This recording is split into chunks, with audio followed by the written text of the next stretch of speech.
Hello everyone, क्या हाल चाल आप सबके। आज है मेरी ट्रांसफॉर्मेशन सीरीज़ का 54वां दिन और आज हम ट्रेन करने वाले हैं बैक को। वैसे तो हम जैसे बैक का वर्कआउट स्टार्ट करते हैं तो उसमें सबसे पहले हम पुलअप्स लगा सकते हैं, क्योंकि मैं हमेशा वहीं से स्टार्ट करता हूँ। क्योंकि जब हम पुलअप्स लगाते हैं तो पुलअप्स लगाने से हमारी बैक का जो एक्टिवेट हो जाती है।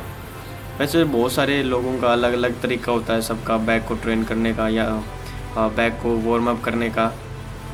क्योंकि कुछ लोग वार्म अप करते हैं बैक को लेट पुल डाउन लगा के लाइट वेट के अंदर 10-15 रेपिटेशन लगा के, ताकि बैक अच्छे से एक्टिवेट हो जाए। लेकिन जो मेरा स्टाइल है उसको एक्टिवेट करने का, वो हमेशा ही पुशअप्स ही रहते हैं।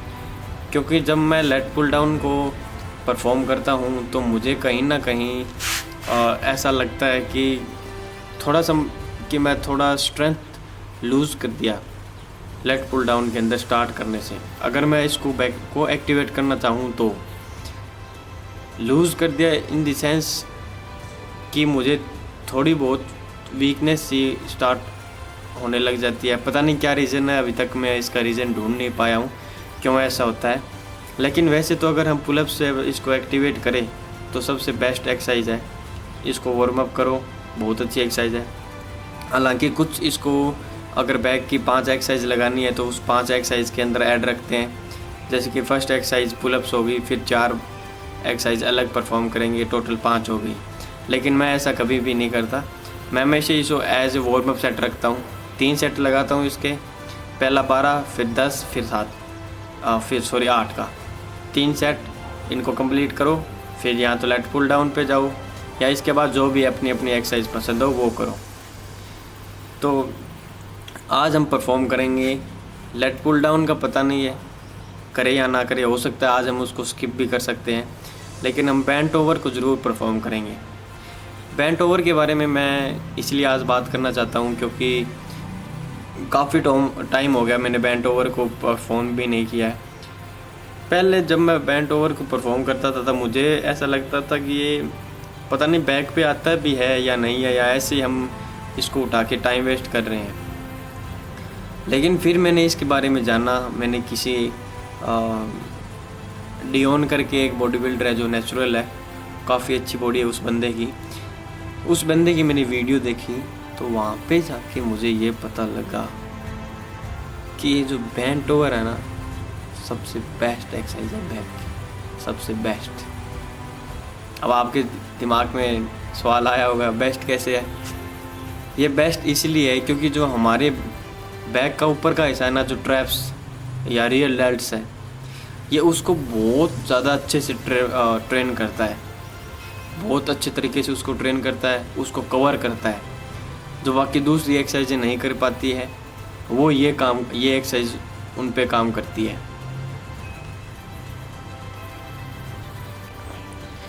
इसलिए मैं बेंट ओवर को अब से लिस्ट के अंदर शामिल करने वाला हूँ। आज से चाहे मैं बैक की 5 एक्सरसाइज लगाऊँ या 4 लगाऊँ, बेंट ओवर को मैं परफॉर्म करूँगा ही करूँगा।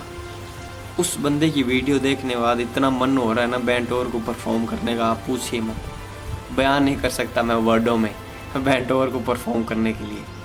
बहुत तगड़ी एक्सरसाइज, मैं पहले भी करता था इसको, लेकिन वही होता ना कि मैं कुछ चीज़ों का टाइम निकलने के बाद पता लगता है, जब हम उनको यूज़ करके छोड़ देते हैं फिर वापस उसी रास्ते पे जाते हैं, तब जाके हमें उनकी अहमियत पता लगती है कि ये एक्सरसाइज है और यह चीज़ कितनी ज़रूरी है। हम तो उसको छोड़ देते हैं। इसलिए मैं बेंट ओवर के साथ ही आज मेरा बैक का वर्कआउट है वो स्टार्ट करूँगा। पहले मैं बेंट ओवर में 20 kg या पहले मैं बेंट ओवर का लास्ट सेट 20 kg के साथ ख़त्म करता था। तो आज हम देखेंगे कि हम 20 kg तक ही ख़त्म कर पाते हैं या 22 kg तक जाते हैं या क्या सीन है। क्योंकि ये ऐसी एक्सरसाइज है, इसके अंदर अगर हम कंटिन्यू रखते हैं ना, तब जाके हमारी कहीं ना कहीं वो जो स्ट्रेंथ है वो कंटिन्यू रहती है। इसीलिए मैं इसको परफॉर्म तो करूँगा, लेकिन वेट का मैं अभी बता नहीं सकता कि स्टार्ट मेरा 15 से होएगा। अगर मेरे को ऐसा फील आया कि मैं 20 से ऊपर लास्ट में जा सकता हूँ 22.5 तक, तो मैं जाऊँगा, अदरवाइज़ मैं वहीं पे 20 पे रहने वाला हूँ। कोई इशू नहीं है, कोई ज़रूरी नहीं है कि हम 22.5 पे जाने का रिस्क उठाएं या गलत फॉर्म में करें। फॉर्म के साथ कभी भी गद्दारी नहीं करनी है। फॉर्म हमेशा ही बिल्कुल सही रहनी चाहिए। वेट के चक्कर में फॉर्म के साथ गद्दारी नहीं करनी है। फॉर्म के साथ हमेशा लॉयल रहना है। वेट के साथ गद्दारी करो लेकिन फॉर्म के साथ कभी भी नहीं, क्योंकि फॉर्म अगर नाराज़ हो जाए तो हमारी एक्सरसाइज जीरो हो जाती है।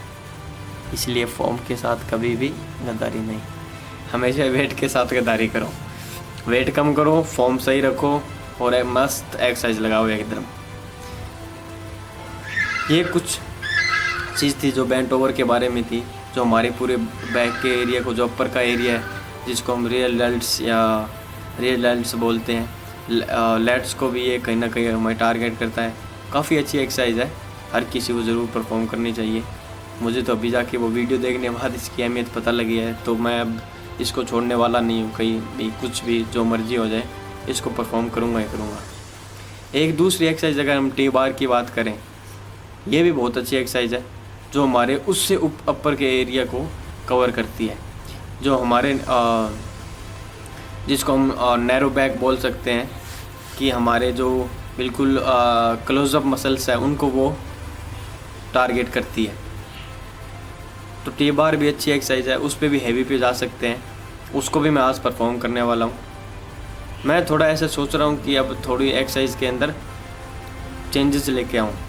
चेंजेस इन का सेंस ऐसा नहीं कि फैंसी एक्सरसाइज ऐड कर दूँगा, नहीं, एक्सरसाइज वो ऐड कर रहा हूँ जो काफ़ी हेल्पफुल रहने वाली है और बैक के ऊपर प्रॉपर तरीके से आने वाली है और एकदम मस्त हमारी बैक को ट्रेन करने वाली है। ऐसे वाली एक्सरसाइज जैसे बेंट ओवर, टी बार, ये कुछ एक्सरसाइजें हैं, बहुत गज़ब की एक्सरसाइजें हैं, इनको ही ऐड करने की बात कर रहा हूँ। बाकी फैंसी एक्सरसाइजें तो मुझे बिल्कुल भी पसंद नहीं है। मैं सेम रास्ते पे चलने के लिए बिल्कुल तैयार हूँ, चाहे कितना भी ज़्यादा टाइम क्यों ना लग जाए। मुझे कोई गलत या रास्ता बदल के आगे जाने की इतनी ज़्यादा जल्दी नहीं है। नॉर्मल जाएंगे, बिल्कुल पेशेंस रखेंगे, बिल्कुल धीरे धीरे आगे जाएंगे, क्योंकि ये जो जिम का रास्ता है ना, जो 0 से लेके 100 तक हम जाते हैं, सबसे ज़्यादा मुश्किल रास्ता यही है, क्योंकि इसके अंदर में डे बाय डे कोई ग्रोथ नहीं दिखती है। मसल के अंदर ही अंदर ग्रोथ होती है लेकिन बाहर शो नहीं हो पाती है, इसलिए हम डीमोटिवेट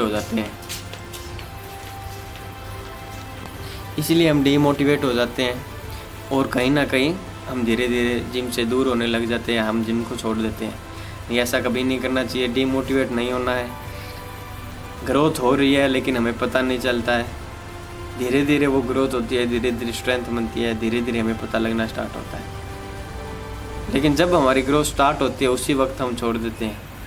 ये भी एक तकड़ी और बहुत ही अच्छी बात है, क्योंकि इस पे हमें ध्यान देना चाहिए। बस यही कुछ बातें थी जो मैं आपके साथ शेयर करना चाहता था। तो बातों को करते हैं ख़त्म और चलते हैं जिम की तरफ। मिलते हैं डायरेक्ट जिम के अंदर, बैक को ट्रेन करेंगे आज अच्छे से कुछ नई एक्सरसाइजों के साथ। तो आओ मिलते हैं सीधा जिम के अंदर। जिम में पहुंचने के बाद बैक का वर्कआउट स्टार्ट किया पुलअप्स के साथ बैक को एक्टिवेट करने के लिए। इसके 3 सेट कंप्लीट करने के बाद अगली एक्सरसाइज मैंने स्टार्ट करी बेंट ओवर। बेंट ओवर का पहला सेट 15 kg से स्टार्ट हुआ और इसको ख़त्म किया 20 kg के ऊपर। इसको कंप्लीट करने के बाद अगली एक्सरसाइज से टी बार। टी बार में पहला सेट 25 kg से स्टार्ट हुआ और ख़त्म हो गया 45 kg के ऊपर। इसको कंप्लीट करने के बाद अगली एक्सरसाइज मैंने परफॉर्म करी lat pull down close grip, जिसमें पहला सेट 40 kg से स्टार्ट हुआ और ख़त्म कर दिया 50 kg के ऊपर। इसको कंप्लीट करने के बाद अगली एक्सरसाइज थी पुल ओवर। पुल ओवर में पहला सेट 40 kg से रहा और ख़त्म कर दिया 50 kg के ऊपर। इसको कंप्लीट करने के बाद बैक की लास्ट एक्सरसाइज मैंने परफॉर्म करी सिंगल डबल आर्म रो, जिसमें पहला सेट 20 kg से स्टार्ट हुआ और ख़त्म हो गया 30 kg के ऊपर।